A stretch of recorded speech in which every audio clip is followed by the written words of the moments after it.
Welcome to Out of the Pulpit podcast. I am your host today, Pastor Michael Overstreet, and I'm joined, as always, by my inanetic, charismatic, sociopathic, fascistic lead pastor, dear brother in Christ, Pastor Scott Martin. I've never had an introduction that well before. That was perfect. I tried to touch all of my favorite character attributes about you. All the batics.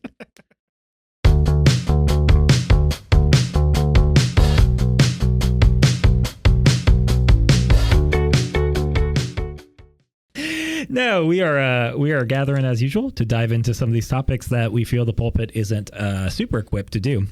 And today we're diving into one that the pulpit has been used to engage a lot and very poorly, and that is everyone's favorite topic of politics. Yay. Especially, I guess I should note, what we're primarily going to be talking about outside of, church history is we're going to be talking about American politics, just right. as a FYI, because we are Americans and we grew up in evangelical American traditions, and this is just kind of what we know. However, I do want to acknowledge that the political spectrum and political engagement has obviously touched every aspect of the church in every geographical location. So we're going to be looking at it through our own myopic lens. But Proud that's just what we need to do. American, where at least Sorry, I just can't help it. So what is Scott, first question, what is your favorite American atrocity committed in God's name? No. We figured, so just like, I think to name the elephant in the room, this is an uncomfortable topic. This is a hard topic. This is probably as cancerous of a topic in the American church as there is today. So we're going to try to handle this with some amount of grace and love and humility. And we also, recognizing that this isn't super fun, we wanted to start with something a little bit lighter. So, since we are living in a hellscape right now, I figured I'd maybe start with some books that have touched on that. Scott, what is your favorite work of satire? Oh, man, that's out of the blue. Since that genre is dead. Yeah. In our world I mean, today. Gosh. That's such a good question. Yeah, you're welcome. Thanks. I would have to say... Boy, I'm just dumbfounded now because I'm thinking about politics. Oh, my goodness. And thinking through all the satirical elements that I've ever come across. Well, I'll go so you can make up an answer of something you haven't actually read. I grew up on The Simpsons, so that's like an easy low-hanging fruit. I definitely think one of the earliest works of satire I was introduced to was Dr. Strangelove, How I Learned to Stop Worrying and Love the Bomb, which I still think is one of my all-time favorites. I mean, that just never read it yet. It's a movie. Don't worry about it. Okay, there you go. See, I'm It's a great movie about Cold War politics and the world of mutual destruction in the nuclear age, and it is hilarious. So if you haven't seen that, check it out. Kill the Poor by the Dead Kennedys is a great satirical song. And that's kind of like probably the end of my list in terms of my top three. Yeah, I'm just sitting here like just so overwhelmed by like every genre. I think is the problem because art and satire just mix so well together. Sure. I'm just blanking on it now all of a sudden, and we can edit this out if we need to, but C.S. Lewis, the book about being a demon. What's that? Screw Tape Letters. Screw Tape Letters. Golly, that's my brain just could not get through. All I can think of was C.S. Lewis, and that's how sometimes happens. But that's my favorite, just in terms of a spiritual warfare book in general. That is amazing. Simpsons. I would say there's so many good comedies that are just sure. Let me think about that. I'll close out with some good comedies that are satirical. I got him. You got me. Good. I got him. And who are you voting for this year? No, I'm just messing with you. I am voting for. Oh, that's not a question. Sorry. No. So let's go ahead and dive into the cesspool and the toxic sludge that is the American engagement of politics in the church. So, whose idea was this again? It was mine because I love talking about this. I am a poli-sci major, and I'm going to make a plug real quick before we get into this. That your sermon on this topic, even though we're out of the pulpit, in the pulpit was profound and inspiring and awesome several weeks ago. So, a little plug to go to Element 3, click on YouTube, and watch your sermon again on this because it was wonderful. Yeah, and if you like satire, my series on Jonah, way back when, go ahead and check it out. That's my favorite word of satire. Jonah, Book of Jonah. Fantastic little thing. Well, let's just go ahead and dive in. Okay. So, in your experience, what is the relationship between Christianity, the church, and politics? And how have you seen this relationship change as it definitely has throughout history and specifically in your lifetime? Yeah, that's a great question, and it's one that just filled. I think the word is I keep coming back to is tension. That as Christians, we live in the world but not of the world. We're supposed to be ambassadors of the kingdom of heaven, and yet we also live in politically captivating machines that whether you're a United States citizen or Canadian or Mexican or any historical country, you are living in these societies that have rules and have cultures and have all sorts of expectations built in. And so I love the term resident aliens, and I can see elements of that kind of identity of Christians over my lifetime of saying, I'm not going to live because I'm an American citizen. I'm going to actually live as a Christian in America. And that's the hard tension that I just keep coming across. And then also have seen throughout my lifetime, and I'm sure we'll get more into this, just so many cases of giving up that resident alien identity and just embracing the power that politics can bring. Yeah, sure. And it's intoxicating. Yeah. I've had several relatives who've lived in this political sphere who've risen up the ranks of both political parties. I've known many people who have done that really well. I've known people who've done that really, really poorly. And it's just so disheartening when you see a Christian, or especially a person who says they're a Christian, so deeply using that term just for their own popularity and their own power mongering. Yeah. And so the tension is just so profound. And then as a whole church and churches using the political sphere as some sort of leverage or some sort of power play structure, a lot of times for money, that it becomes very toxic very quickly. And I've seen that throughout my lifetime on both sides of the political sphere. So just to be clear, it's not just one or the other, but it's both sides playing these games with our faith. Yeah, sure. I mean, I think I would echo that because, obviously you see this major shift in church history, right? Where the church begins as a institution detached from governance. I mean, it's a powerless, marginalized people group. And it's in the Roman Empire, and it's existing as like this alternative community, kind of like what you're saying, with alternative values and an alternative ethic. And it's not making a grab for power within the hierarchy of Rome, but it is still existing powerfully within that society, right? And then you get to Constantine. Obviously, this is as black and white as all this. There's a gradient to some of this. But you get to Constantine, and suddenly you see Christianity become the institutionalized religion of an empire for the first time in its existence. And I really do think that becomes the hallmark of what we're talking about for exactly the reasons that you're saying. Suddenly, it becomes possible for you to be a Christian and to use your Christian identity for the leverage of power, corruption, money, wealth, might, whatever. Basically, suddenly, this is not a marginalized statement anymore. To be Christian can be an avenue for gaining power over others, right? Yeah. And I would say that by and large, as we've seen that evolve over time and to our country today, I mean, while there have been very good moments where those things have mixed power and Christianity and the leveraging of the Christian ethic in this political sense, you have good examples like MLK, abolition, right? By and large, though, it's been terrible. It's been a marriage that has very rarely changed the countries and the political institutions in a healthy, Christ-like way. And it's more often changed, I believe, the church in a more dangerous way, right? It's very rarely a mutual transformation. Yeah. It is the church seems to come up under and gets reshaped by the pursuit of power rather than shaping how we pursue or use power. And I do think that's like produced this weird like dichotomy. And I love what you said. You talked about being in the world, but not of it. And that's a paradoxical kind of gray space that I think lies in the middle of these extremes that we see way more often. And on one hand, you have like this Anabaptist route, which is basically to just not engage in politics. To be like, well, the goal of the church is to be a separate community that has its own ethic. So we're going to go, I mean, think of the Amish, think of the Quakers. I mean, no, the Quakers have branches that definitely engage in politics. Right. But at times the Quaker movement has fallen into this. But it's people who like just like do not engage at all in the systems of governance that run the country which they live, which, we'll talk about that in a second, has its own pitfalls. But I get why they're like, we don't want to be corrupted by this, so we're just not going to engage. We're going to go be a little commune and have our own world. But then on the other side, you have what we also see commonly in evangelicalism today, which is just like a headlong, unconsidered embrace of politics, like all over, in which it literally becomes like the pursuit of political power becomes the goal of your Christian faith in a lot of ways. And both these have been disastrous, right? Yeah, on the one hand, the detached side, not engaging in the injustices of the world that Christ wants to see healed. They're just sitting by as slavery and all these other things go on and on and on, and they do nothing at all to deal with it.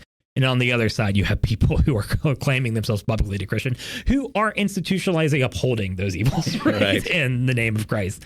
And I think both have been disastrous. So finding that middle ground that we're talking about of being in the world but not of it, that definitely seems to be the hardest thing for a Christian today. And I think there's some moments both historically, but each and every one of our lifetimes where you have these clarifying moments of saying, what do I believe and how do I fit in this middle space? Because when you embrace either extreme, I find it very consistent that whether it's God or just life in general, you'll be shocked out of those extremes by some event at some point. Yeah. And it's either a celebrity that you're worshiping who's not named Jesus, who falls from grace, and so you have to reconsider your entire political, how you're living in this world, whether it's some sort of natural disaster, some sort of pandemic, whatever it is, there's these clarifying moments in our lives, but also historically for the church, we see that as well, where Constantine, go back to that example, in 300 comes to power, has this vision, puts a cross. He puts a cross on a shield and says, "Hey, Jesus made me win the battle." Like, okay, that definitely happened. Whatever, dude. And then 100 years later, Rome falls to the barbarians, and so we have Augustine writing the City of God, saying, "Hey, what do we as Christians? How do we declare?" And we listen to our rulers, but also we have our own set of ruler named Jesus. Yeah, it's fascinating. I mean, it's even beyond what a podcast or an anthology of however many books the City of God can hold. No, it's a very complicated dance for sure, and I think that's where we all find each other. That's where we find ourselves at right now. And as a pastor, I know you've got to be as concerned about this as I am, because it's like, how do I get up there?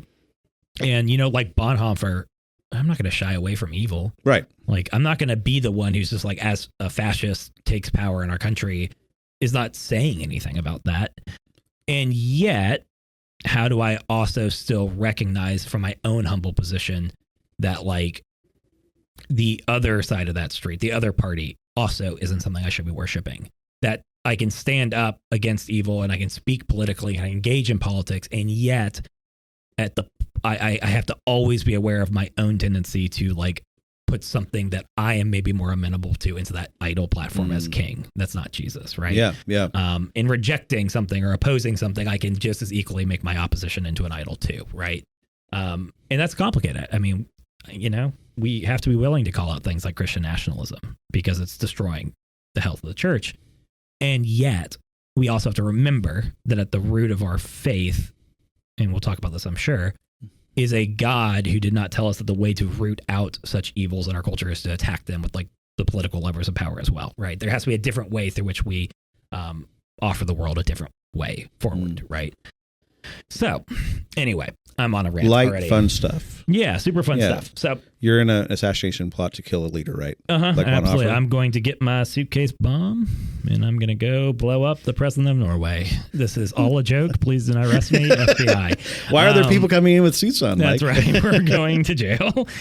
So anyway, I would say, though, that when we're talking about the church today as pastors, what I see, and correct me if you disagree with this, but what I see way more of those two options of detachment or headlong embrace is certainly the second one. That by and large, it feels like, especially within evangelicalism, there's just an overarching obsession. I don't know what word, addiction, maybe addiction's a better word, but an overarching obsession and addiction with politics, the pursuit of political power, and this effort to try to wield that power to reshape our culture and our society, and basically to impose upon the lives of other people our ethic, right? I don't know if you disagree with that assessment, but that is like, by and large, when I see Christians engaging politically on the left and right extremes, you see that as the mindset. If I can get this power, I can impose my ethic onto people outside the church. Right. Like, and those ethics usually are ones that are maybe biblically based in some realm, but for Christians specifically, they become like almost, I think obsessive is the right word. Yeah. Where I'm so obsessed with this verse or this idea or this concept that everything else becomes just a tool to get to the end, and it justifies all the means I get there. Yeah. What I would say beyond that, not to be super cynical, but I think it starts with the political means, and then we find a verse to match it. Yeah. I think it's way more, I want this culture or the society to look the way I want it to look, which is usually like me or how I've been taught to think. And now I'm going to go find a Bible verse, obscure verse from Leviticus or Revelation that affirms, or I seem to, like, on its face affirms my worldview. And I'm going to use that as a justification for my pursuit of political power. Right. To shape my country. Right. Again, not to be cynical, but no, it certainly feels like we end up with the conclusion we want to reach, and then the Bible matches it, but it should be the other way around. Right. And I think too, well, I'll get into that later. Keep going. Anyway, so this brings us to, it's a book I mentioned, and the sermon I gave that Scott had already talked about. And it's one that I think is pretty insightful for my own engagement in politics as a pastor. And I think it's going to help us kind of set our course today. But it's this book that I read in seminary called James Davison Hunter. And it's called To Change the World, The Irony, Tragedy, and Possibility of Christianity in the Late Modern World, which is a really boring sounding name. I think it's kind of cool. But it's a really interesting book because basically what we find in it is this author, James Hunter, he does this like large survey. And what he's essentially diving into is the American Christian conviction that political power is the primary means by which they can and should aim to change our culture in the world. And he kind of goes through it. He looks at like the way money has been spent, and he looks at the way that Christians talk about politics. And he makes a pretty irrefutable case that we have ended up in this space where, as Christians in America, we all believe that it's by getting into politics and being the king of the hill of politics that we are going to see the world change. Like basically, if you look at all Christian think groups, all their fundraising efforts, almost universally since like the 1960s, the percentage that goes to politics versus, say, charity, hospitals, whatever, building institutions, building culture, has just exponentially gone up and up and up. It is like increasingly the primary concern of Christian organizations is political power. And what he does, I think, with absolute convincing effort, is to show that this has fundamentally failed. And again, on right and left, that you can almost draw a graph where the amount of money spent is like diametrically opposed to the outcome in the culture. Right. Amount of money spent trying to prevent, say, gay marriage, the culture going the exact other way. And again, we're not talking about like justifying these platforms or anything like that. But basically what you see, it's like the more Christians try to impose themselves on the world financially and through speech in the political realm, the more the world seems to go the opposite direction. And he does a very good job, again, of statistically laying out, without even saying like what he believes. He's just like, I'm not trying to argue for or against this platform. My point is that this belief that politics are the primary way in which we change the world has fundamentally failed to produce the change that these people seem to think they want to see done. More than that, he would argue, it has produced a level of resentment and opposition to the church that has been disastrous to its witness. So not only is it not achieving the ends that they hoped, it's also creating a whole culture of people who basically just feel like the church is trying to impose upon them something that they do not want. And it leads them not only to leave the church, but to actively oppose the church in a way defined by resentment and angst and all this other stuff. He has this great quote, and we'll dive into a question about this because I think this idea is fascinating, right? That not only has it failed to change the world, but it's actually made people opposed to the church in ways that these people just never considered, right? But he has this great quote that kind of captures this, where he's talking about the nature of the church's witness. And he says, what's even more striking than the negational character of Christianity's current political culture is the absence of robust and constructive affirmations. Vibrant cultures make space for leisure, philosophical reflection, scientific and intellectual mastery, and artistic and literary expression, among other things. Within the larger Christian community in America, one can find such vitality in pockets here and there. Yet where they do exist, they are eclipsed by the greater prominence and vast resources of political activists and their organizations. What is more, there are few, if any, places in the pronouncements and the actions of the Christian right or left where these gifts are acknowledged, affirmed, or celebrated. What this means is that rather than being defined by its cultural achievements, its intellectual and artistic vitality, its service to the needs of others, Christianity is instead defined to the outside world by its rhetoric of resentment and its ambition of a will and opposition to others. The consequence of this wholehearted and uncritical embrace of politics by Christians has, in effect, reduced the Christian faith to a political ideology and various Christian denominations and parachurch organizations as special interest groups. The political engagement of the various Christian groups is certainly legal, but in ways that are undoubtedly unintended, it has also been counterproductive of the ends to which they aspire. So, simply put, do you agree with Hunter's assessment of the present Christian engagement in politics and political power? And how do you think this has impacted the world and the church's witness? I think it's a brilliant quote. I think we could just end the podcast there and just walk away. Yeah, and just sure. Let people just take the. The part where. Oh my goodness! I just love this part. Christianity is defined to the outside world by its rhetoric of resentment of in the ambitions of a will in opposition to others. That's just. I've written for you in my head that line. It's like, like it's just want to like. I mean, and I think. Let me ask you a question, I guess, Mike. When you're in the world, just as a general Mike Overstreet, and somebody finds out that you're a pastor of a church, how do they respond? Yeah. See, what I tried to do is I tried to drop a few strategic F-bombs first. So they just like, no, I'm just kidding. They respond immediately by becoming closed off or antagonistic. Yep. And what I find is more often than not, before I can get to what I believe, I have to lay out and almost like a mantra what I do not believe. I have to like give them a laundry list of like, well, I'm not that kind of a Christian, right? Right. And I'm not that pastor. And guess what? It's all political. Yeah, like everything absolutely. I have to say that I'm not interested in, it's all policy. It's very rarely ethic based. And so I think what Christianity as a special interest group has been successful in setting this tone of who we are and what we believe. Because every time I go out and somebody says that I'm a pastor, they assume I already think the same way about these 10 hot button topics. And most of the time, I actually probably do. On some of them, but the fact that I have to backtrack and like explain that I don't believe X about Y and Pi about Z, it's just maddening. Yeah, it's total madness. Yeah, and the challenge that we have today as Christians is to remake our own ethic and our own beliefs based on Scripture and not based on some political leanings and some sort of writing. And that's what's crazy to me. The fact that we are here, though, is not surprising because I think we are all products of our environments. And I'm always surprised by, and we just talked about wheat farming on Sunday, and I just can't get out of my head. When you put a crop, the same crop in one environment versus another, the vast differences that occur, we are a product as Christians today of these political back and forths. Yeah. And in some ways, we cannot escape them. We have to engage them head on. But in other ways, we can create a new ethic that would be vastly different from the quote that we hear read. That would, instead of only being negational, we can be affirmational. We can be positive.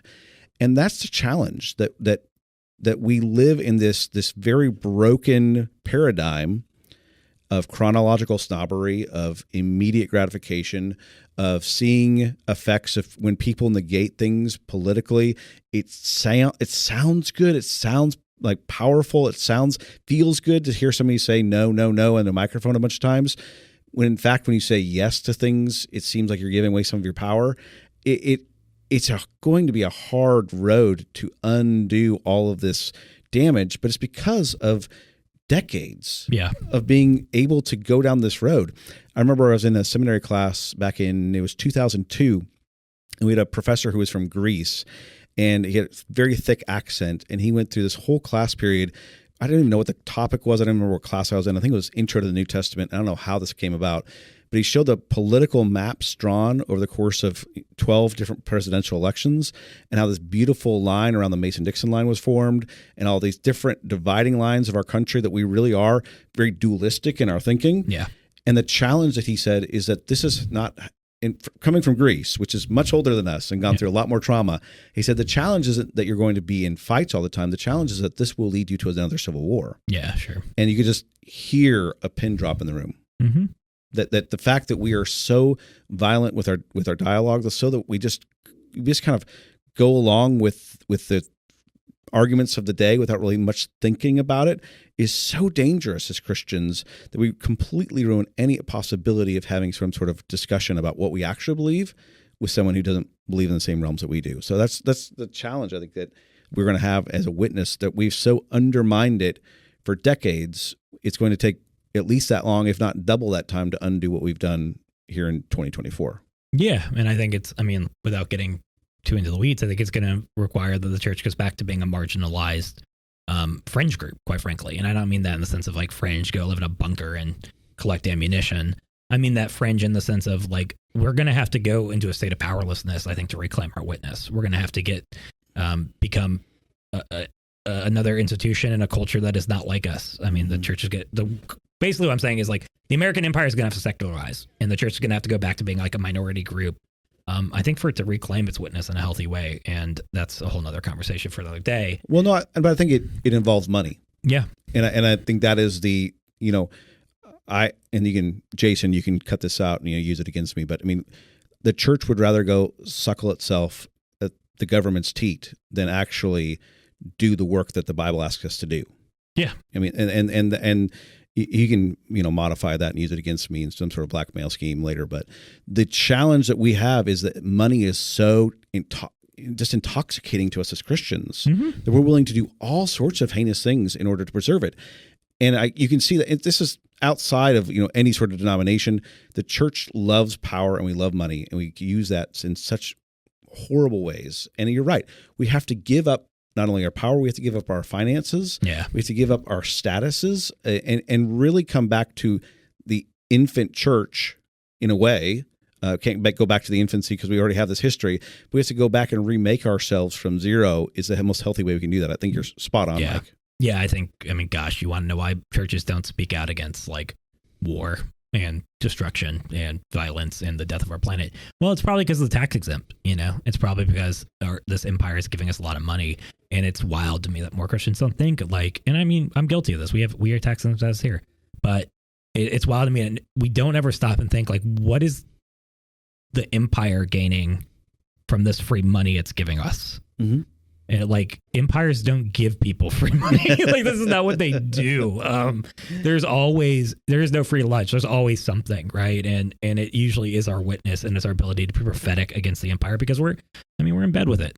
At the end, financially, and finances, especially in our culture, are like you're saying, they are the center of it. I do want to say before going too far on a tangent, I want to come back to that thing you said about affirmation and negation, right? Because I do think that's what it comes down to. Mm-hmm. I really do think and this book was the first time I really started thinking about these concepts, which I've preached on many times now, but this idea, the difference between affirmational identity and negational identity.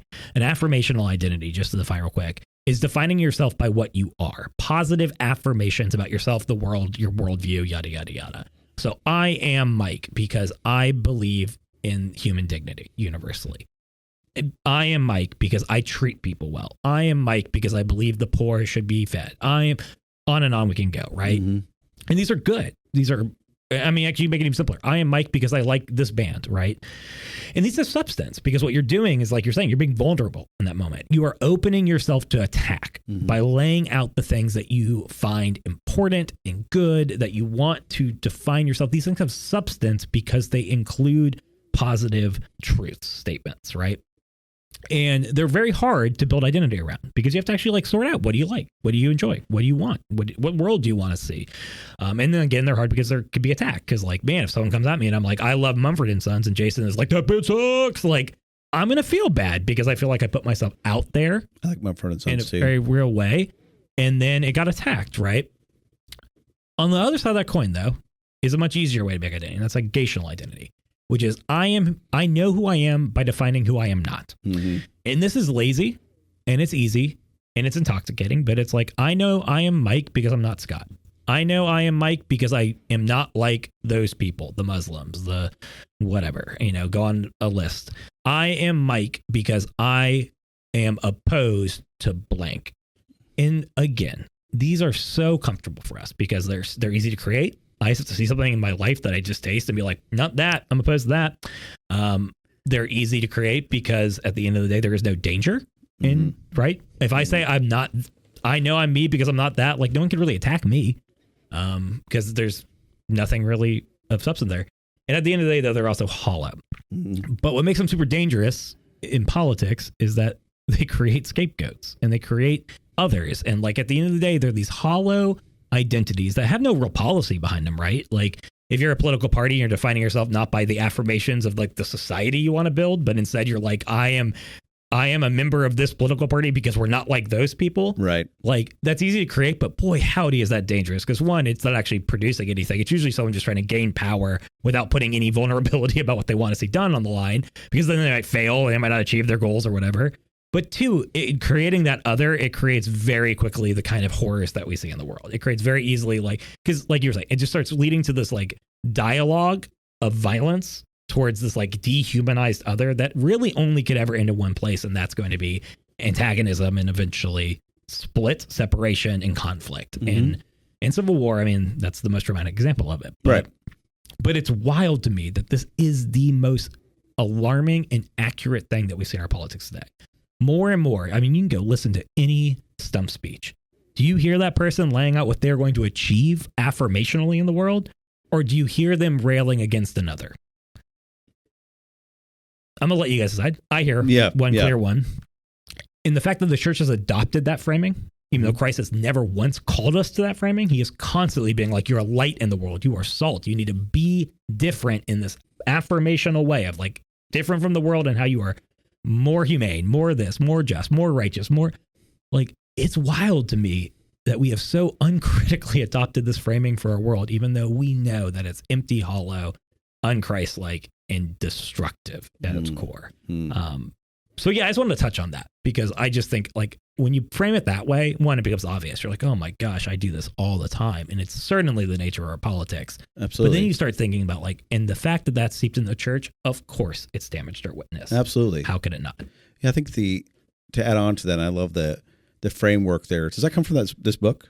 I think it was the first time I heard him talk about it. Yeah. Really? Okay. Yeah. That's fascinating. That's how these conversations go though. Yeah. The way in which we identify ourselves and what makes us or not us is something that I think as healthy adults in the 21st century, we have to have an open-handedness about our identity.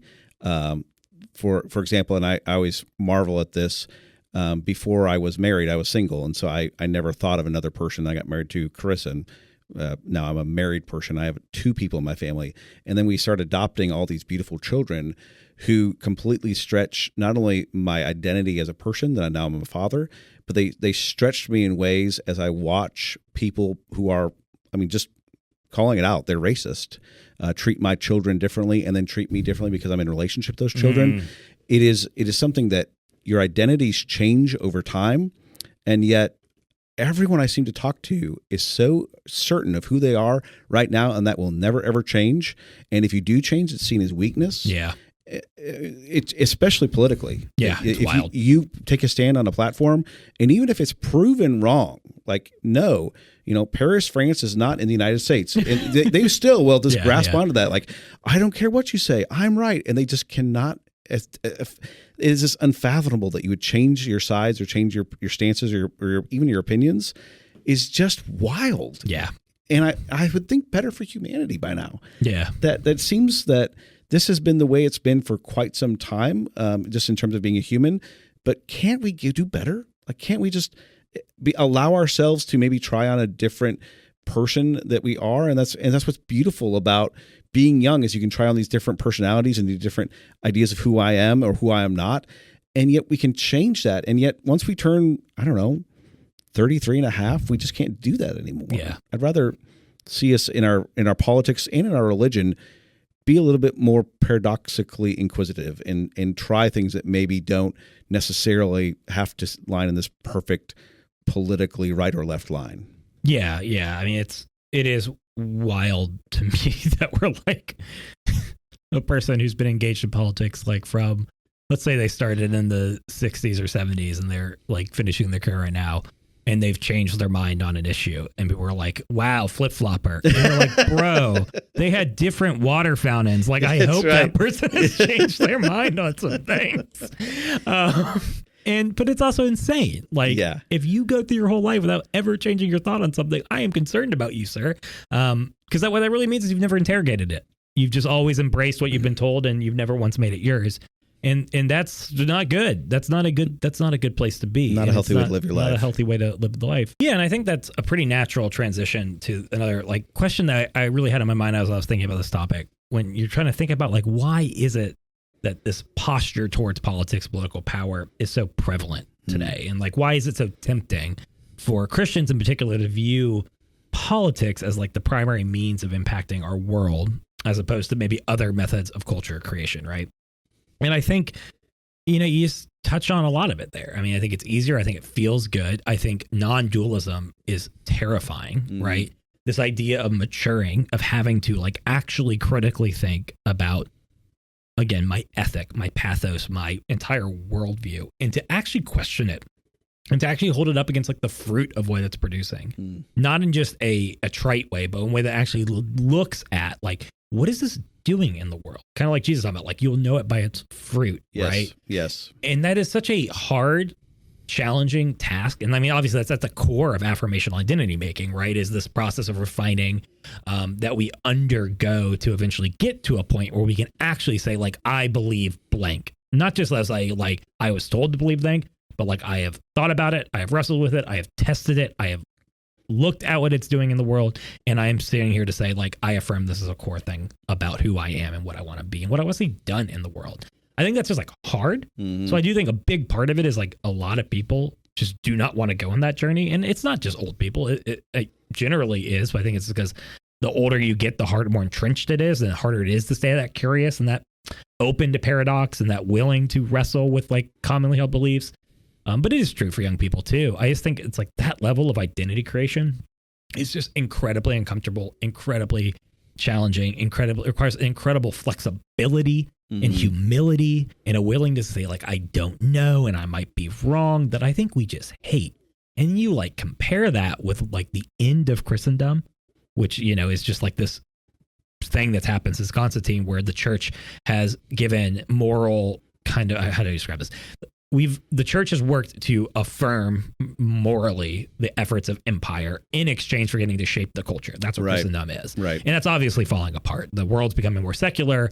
It's just no longer going to be the institution that's governing basically all the major superpowers, as has been the case for the last 2,000 years.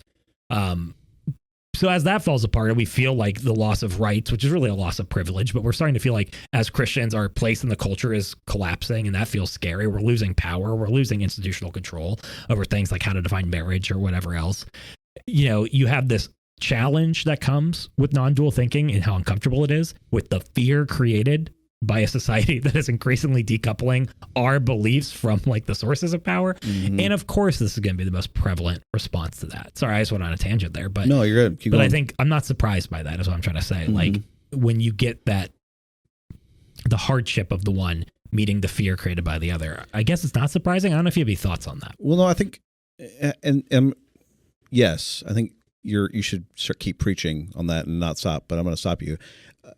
I think the challenge is that a government at its core just wants to make people feel safe. Sure. And if there's no war, if I feel safe and I'm able to at least live my life in some general way. Now, there's a lot of debate there where everyone's safe in our current culture, whatever. But as a side, as a majority of us feel safe, we don't have foreign powers, ravaging the streets and sure. Whatever. Barbarians aren't stealing our women from, I mean, the rape, So as far as we know. Yeah. I think Ricky, are you okay? The temptation is that because of this, and I can't get that out of my head, the temptation is because of this, we will tend to make up issues that are more on the morality side and do not have a clear, I feel blank, like, and I can measure that. I feel like there's this issue that's a more right-wing or left-wing issue, and we can throw them all out there, but we create these make-believe issues that seem to align with scriptures that are in our faith tradition or any other faith tradition, and we handpick those like we've talked about. And so we create these make-believe issues as political entities to stir up a challenge that somehow we are unsafe, and that negational identity that you're no longer feel as safe as you are, and we somehow reveal these hidden agendas that are out there against us, whether or not there are birds watching us or not is part of that. There are. Okay, fair.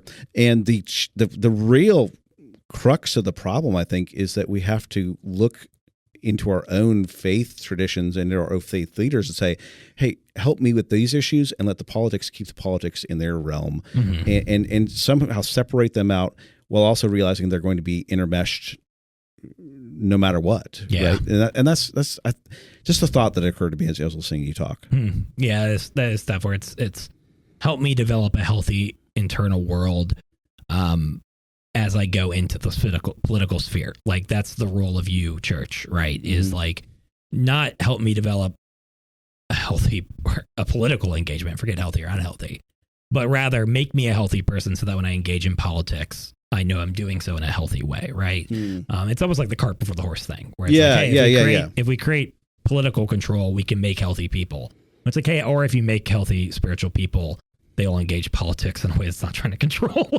And there's just something interesting there. I don't really know how to put my finger on it, but I think it is getting us closer to where I really want to end this talk, which is I want to at least somewhat sit with a way forward. Which obviously we're not going to cover. We haven't covered all the problems with politics. We're not going to cover all the solutions in this hour-long podcast.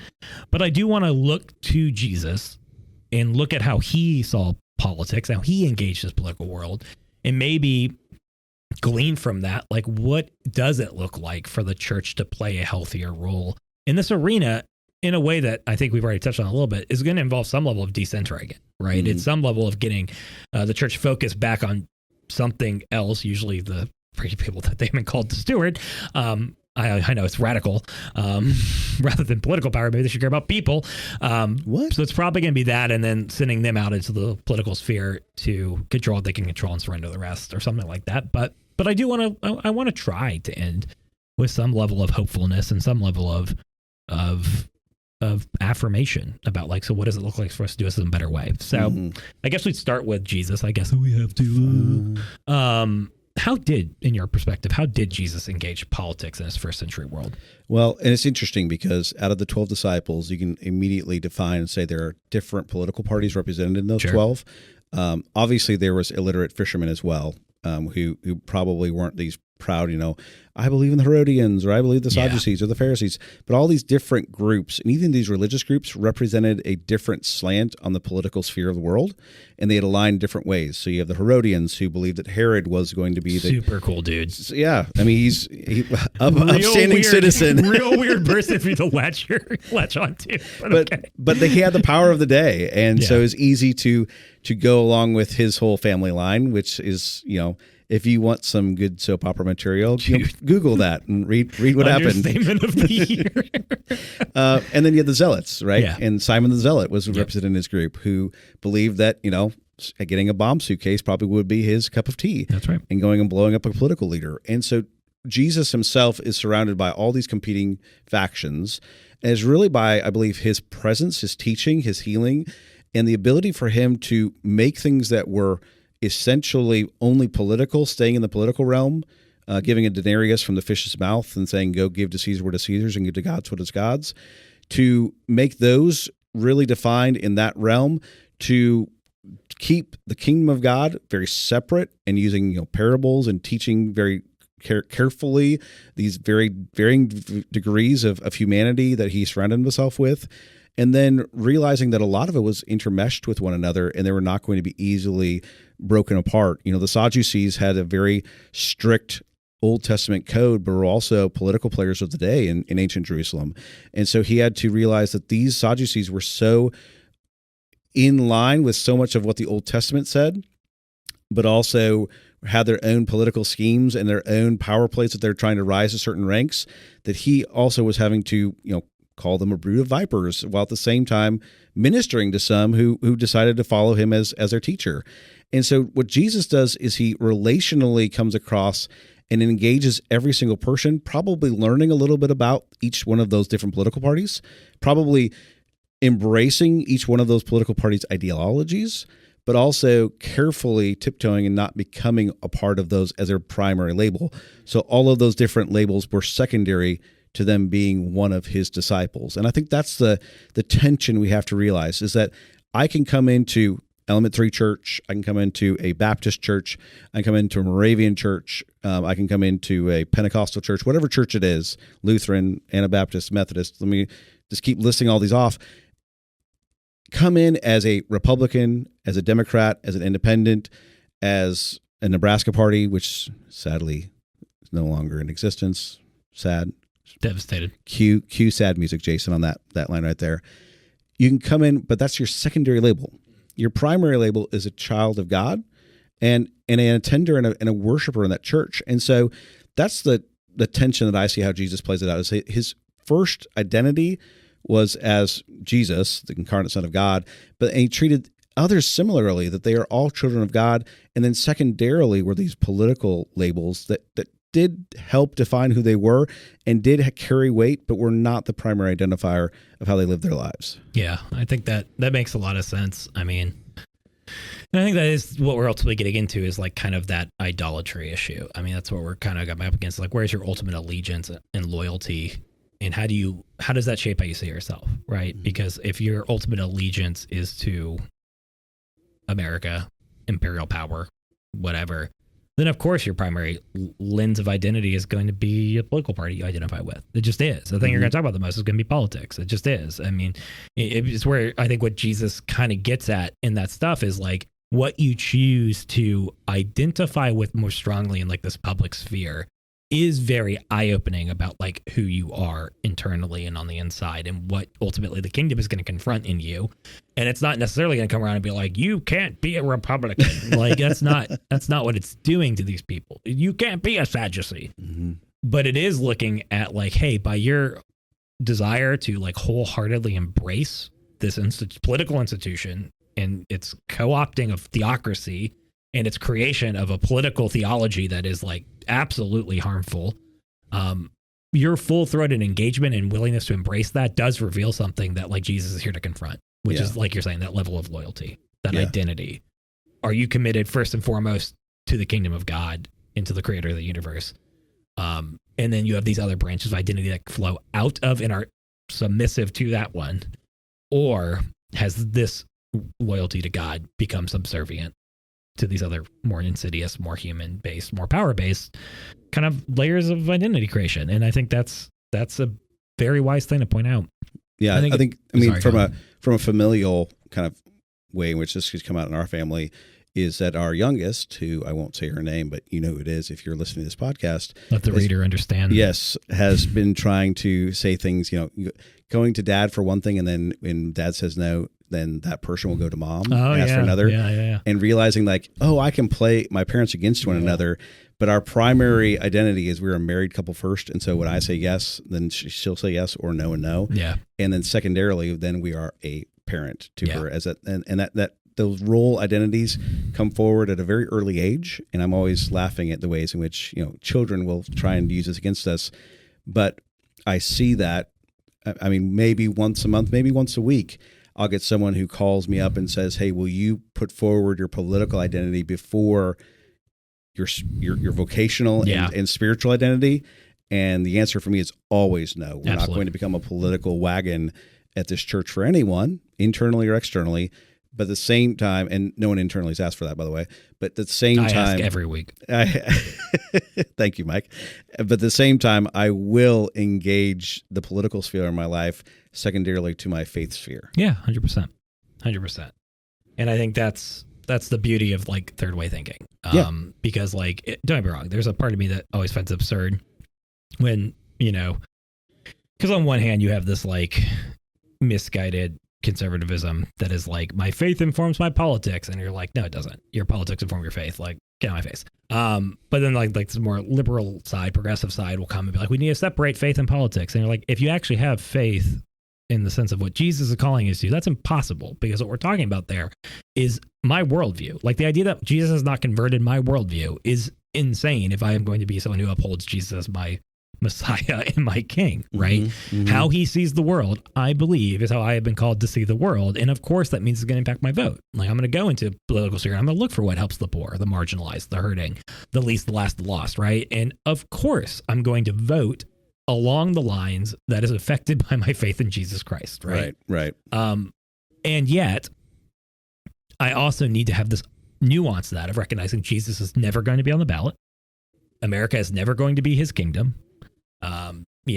politics and coercion and political power is never going to change a person's heart or soul.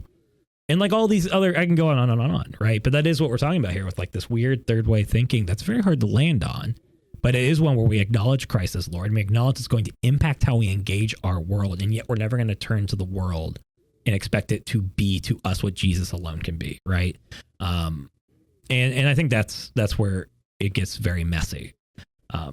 I also, just before we move on and close out with maybe some final thoughts, I also want to like shout out, and this is kind of important, but whenever anyone came to Jesus and tried to make him king of empire, what did he do?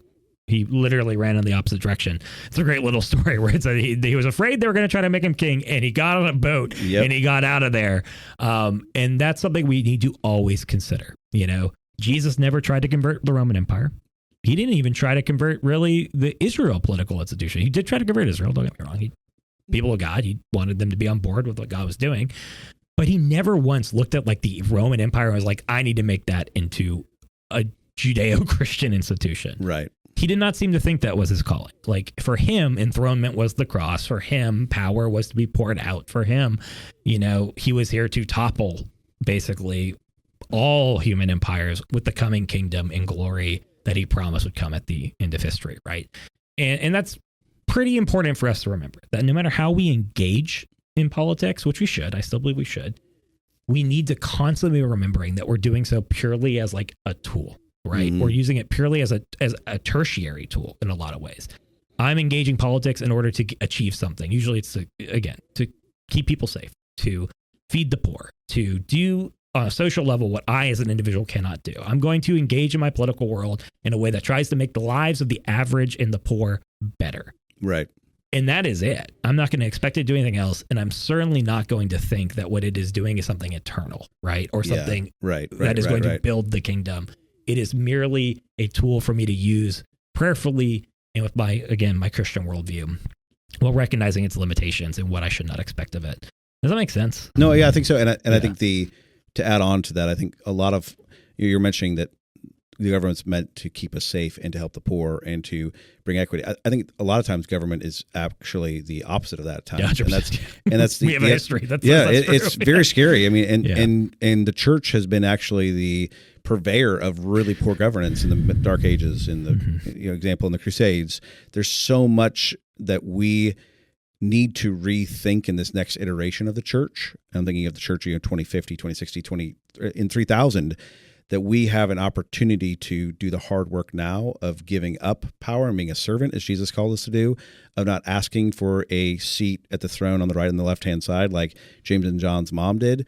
Instead, it's like coming in as a servant and coming in as a non-power monger into a world that is just full of them. And how dynamic and unique would that be to a world to see a different model portrayed that is totally different than the ones we've had for the last 100 years, 200 years, 300 years. Absolutely. Yeah. I mean, it's just like, can you imagine a politician, again, that says I was wrong openly says I changed my mind, or I want to pour myself out for others. I mean, like, go to the Philippians, to him, the Christ hymn, right? And imagine a politician with word and deed who expresses the sentiment of that of that hymn. Yeah, they can do a word, but I'm not seeing with deed. Yeah, and that's something that I do think could change the world. And heck, get out of politics. Imagine just like a Christian church that embodied that in the midst of a political structure in a world where it wasn't so focused on trying to control the government, and was far more focused on, again, embodying both that hymn and the fruit that Paul describes earlier in that chapter as coming out of it, of this like that does not look to their own needs, but humbly looks to the needs of others. Yada yada. I think it would change the world, and I guess that's where we should land, is like based on our conversation and Christ's example. Like, how does Jesus offer us maybe an alternative path forward for politics, and what would be the fruit of the church going in that direction? Yeah, I think with the example of what we've talked through, it is giving ourselves over to a political machine and becoming just vote givers to that political. I'm just kidding. I love that. Yeah. Yes. Trying to make the listener a little bit alert here. What if we identified a group of people that we deemed to be heretics, and then we used the tools of government to just like burn them alive? Do you think that would be good? I don't think that's ever been tried. I don't think we've ever tried that in our history. Oh my Lord. In all honesty, I think it is a unique opportunity as you consider that November is an election year, and What? we are seeing so many things on the Facebook as you scroll through. I mean, every other thing on Facebook right now, for me at least, is political. I don't know if it's for you. And it's very nuanced and really? thought-provoking. Oh, yeah. And well-researched? It's well-researched. It honors the humanity of the people they disagree with. And it is trying to convince people who do not see the world the way they do to enter into dialogue with them about their differing principles to find a common humanity. Yeah, all of it.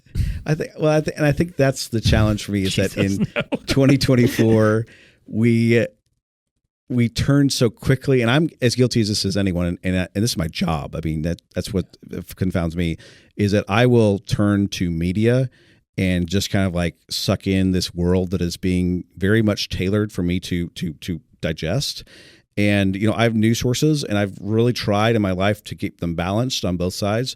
But when the balance to balance these out is so extreme, you just feel dizzy and really just seasick from the teeter-totter going like this. And what I'd rather see is that we turn to Scripture, we turn to our church, we turn to our faith, we turn to good, honest dialogue with other people, and leave the media behind and just vote how we feel being led by our faith. And that's the beauty of the culture and the country we live in. We are in a unique time in the history of the world of seeing our democracy continue on against all odds at times, but continue on. And the alternatives are very bleak and very scary in terms of what we could be living in. And to remain faithful to our primary identity, that is a Christ follower, and letting the Spirit and Jesus speak into our lives, both non-politically, but also politically. And then and to vote because of that in November. Yeah, I think it's wise. I mean, I think I ditto that. I think obviously there's some stuff we already touched on: separation from empire, a decoupling of that relationship. I think the church, in a lot of ways, needs to rediscover its prophetic witness, not in the sense of, again, trying to gain political power, but standing on the fringe of political power and criticizing power. Yeah. I think the church has wanted that power more than it's wanted to be critical of that power, and I think that's never worked out for us. So I do think there's a prophetic mantle that I would love to see the church adopt, you know, and not just about like the others that they want to oppose, but about like the things that are facing our world: violence, crippling injustice, environmental collapse, like things that God cares about and breaks his heart, that aren't about just the people we are negating. Right. And sorry, go on. No, go ahead. Yeah, no. And then last of all, I just would love to see the church offer the world a different way. I think we've mentioned already Resident Alien, alternative community. Stanley Hauerwas is big on this kind of idea. He's a great author. You haven't heard of him. But it's this idea that, like, I think one of the ways that we actually can change culture and change the world is by creating. It sounds super to it, but by creating culture. And what I mean by that is the stuff that he listed that the church is not doing: intellectual vitality, arts, scientific discovery, like all these things that build a culture. I think the church should be investing itself primarily into that, because as we've proven, as this book we've talked about, proven, as stats prove, as every logic proves, like politics are not the primary means by which you change the culture. Mm-hmm. The primary means by you change the culture is offering the culture a better way forward. Mm-hmm. So while we are within this culture, creating movies, books, literature, podcasts, you know, satirical or not, Dr. Strangelove, great movie. No, but like creating artifacts and ideas and dialogues that are life-giving and affirming and beautiful, that draw people to them because they are different than the toxic, negational, obviously broken ways in which our surrounding world is choosing to engage in the destructive artifacts that they are choosing to create in their pursuit to demonize each other and ultimately engage in mutual destruction, right? I just think if the church invested even 10% of its energy that it puts into political engagement into culture creation, into creating beauty and life and goodness, that you would see the church explode in numbers. Instead of that sort of stuff being secondary, if it's even considered at all, to the greater pursuit of political power. That's well said. That's really well said. I'll share a quick story of how I see this out in my own life, and maybe this would be a good one to end on. Back in Charlottesville, the riots were happening back in 2018 now. Gosh, something like that. Like 40 years ago, but it's not too long ago. was watching those just from my seat at home, and just felt this breaking of my heart, because it seemed like our political engines were doing nothing to address them or even call it out. And I looked around at the church and I realized, oh wait, I'm a pastor at a church, and I should do something about this. I should call this out. Who's going to do something about this? Yeah. And so I wrote this piece. I wrote 2 versions. One was very satirical, actually. So I'm going to put myself in my own category of some of my favorite works of satire. I have written my favorite satirical work. And the other one was very truthful and just very reflective. And I sat there and I said, how will this best go out to not only my faith community, but to the greater church in the Midwest? And just said, okay, I'm going to do it anonymously. I'm not going to try and take credit. I'm not going to try and put some sort of political backing. This is just, hey, calling out racism is sinful. And sent it to a group of pastors that were all kind of together. We met together. We would bowl together. And shockingly, surprisingly to me, is that it got so much traction locally that I had national outlets calling me. It was my 5 minutes of fame. Yeah. It was well done. And I couldn't believe that this 2 paragraphs that I wrote had so much traction, and it came from a place of not wanting any sort of attention. And I think if we could just take the same identity of prophetic witness, we can be great actors in this world, the political world, to create good, positive change. But it doesn't go the other way around. You don't do it because you're trying to enforce or to get power. It's because you want to be powerless and transform our culture in good, positive, affirmational ways. And so I just want to share that as just a last story. The result of it is that I think a lot of people are just touched by the sentiment of the church. And so a lot of people in dialogue, not only with me, but all the pastors in Lincoln, Nebraska, and the Midwest, talking through what it meant to be a Christian, and how does racism and not being racist really affect your identity. That's awesome. Yeah, I think that's a really cool story. Yeah, I think we will close on that. Well, after you say who you're going to vote for and why it's going to be Mike Overstreet for president. Mike Overstreet for city council in 2029. Yep. I'll be running on the anarcho-communist of Norway platform party. Jason, how are the guys in suits and sunglasses bursting down the door doing? Are you holding them back? Once I get rid of the president of Norway, knock once for yes, knock twice for no, Jason. No, I think that's a good way to lighten on. And I also think it's a good way to end on laughter, because quite frankly, if we didn't laugh at some of this stuff, sometimes we just cry. Mm-hmm. And that's a good segue to our next week's episode, where I think we'll laugh a lot, because we are going to... A little bit lighter. We have done a couple of very serious things to start, and we want to move to one lighter. So we are going to be doing an episode on the strangest stories in the Bible. And we're leaving that intentionally open-ended. It is... You can determine why it's strange. Donkeys. It could be befuddling. It could have donkeys. Bald men. It could be hard to figure out. It could be any of the things Scott has said, but we just want to dive into those stories that really make us go, what? and then watch Battlestar Galactica. So, we're looking for that episode. So tune in for that. Thank you for listening. As always, vote Martin Overstreet, and we'll see you guys next week. Thanks so much for watching this episode of Out of the Pulpit. If you're interested in more about Element 3 Church, becoming a Christian, or a Centered Set Church, please visit us and contact us through element3.org. Thanks, and have a great day.